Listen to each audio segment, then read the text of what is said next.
Usa ka 18 anyos nga estudyante sa Davao City patay dihang nakuryentehan samtang nagbaktas daplin sa kalsada. Ano ang report ni Jandy Esteban?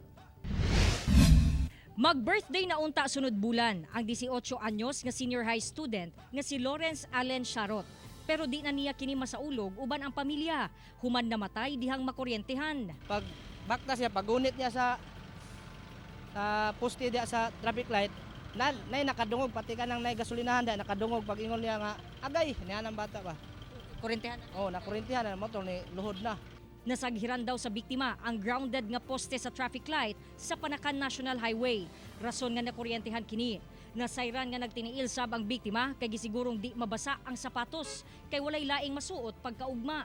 Sumala ni Police Major Libera nga daghan na sab daw ang gareklamo sa maong poste kay manguryente o grounded.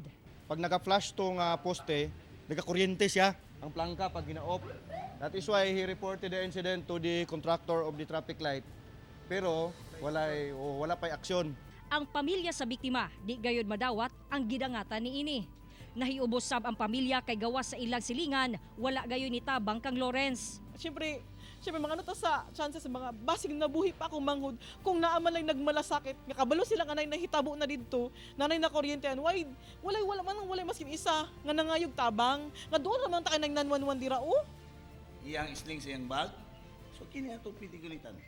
Gawas ana sir. Sanina, pwede ni, sanina. Oh. Kung taas atong buhok, pwede po para atong buhok. Kini nga butang ani, mo ni ang dili mo kuan ang kuryente. Dili ni siya metal. Kuan naman ni siya, clothes lang ni siya nga kuan. Dili mo daloy ang kuryente. Yes, di po siya makatagol sa imo kay. Kauban si Mel Colmenares sa kamera. Ako si John D. Esteban para sa One Mindanao.